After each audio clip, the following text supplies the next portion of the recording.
welcome back to my channel. This week, dang it, I keep saying it. Today, we're going to be working on a Crayola art challenge. That was like super artificial and like, ding, Crayola art challenge.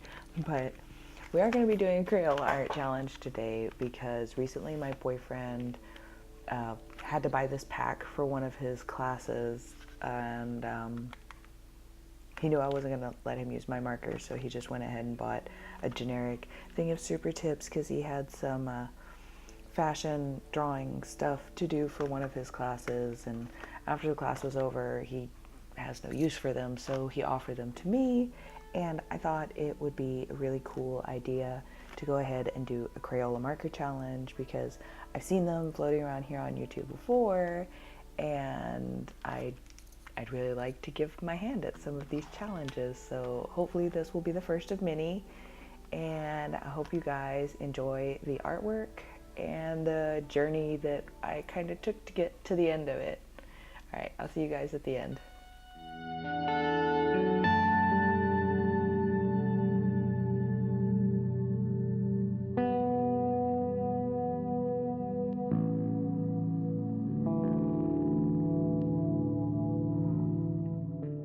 When I first started sketching out this piece, I was trying to keep in mind what I used to draw when I was younger, and it made me think about, the theme for this, well, not the theme, but the art topic, I guess, for this video, which is, my art journey. And I've honestly been drawing since I was a little kid because my parents really instilled to me like imagination and fantasy, and my father was very into fantasy novels and introduced me to that world and magic and dragons and wizards, and I really drew because I wanted dragon things to hang on my wall. There were no dragon things when I was a kid.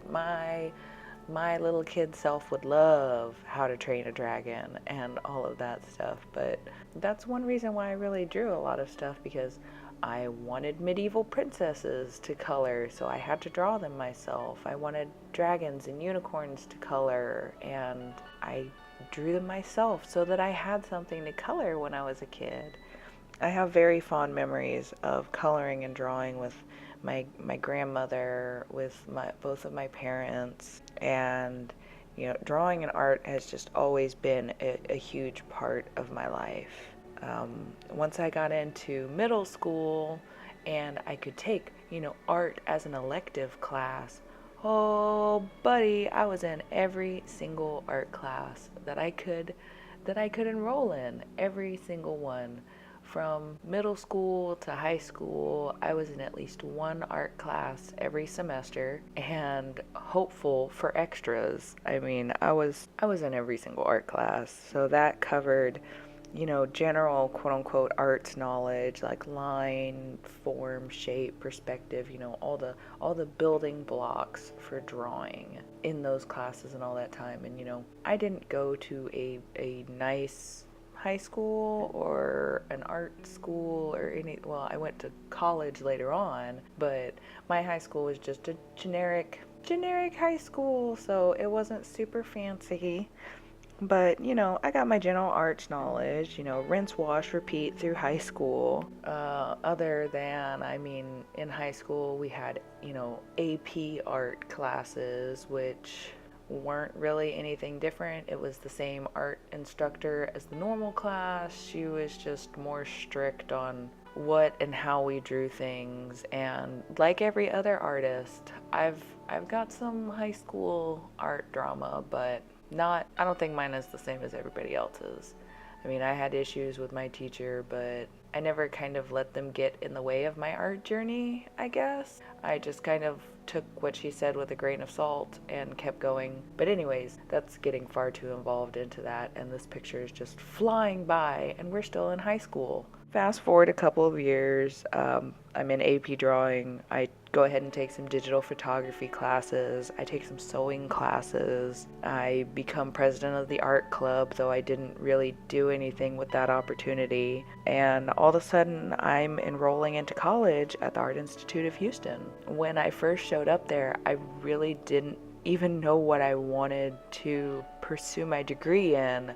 I looked into photography classes, I looked into fashion design, I looked into graphic design, animation, but now in hindsight I wish I had taken more animation classes, because then I would have at least gotten, some life drawing, and I think it would have helped in how stiff a lot of my illustrations are, but I wasn't interested in 3D animation, so I wouldn't even consider it. I ended up pursuing a bachelor's degree in graphic design because I thought I could fall in love with type the way I fell in love with, drawing and art. And it was a short-lived, torrid love affair, and though it's something that I can enjoy and something that is kind of creative to me, it infuriates me more than it, brings me joy. I mean, I irritate myself when I'm drawing because I don't get something right, but it's not the same.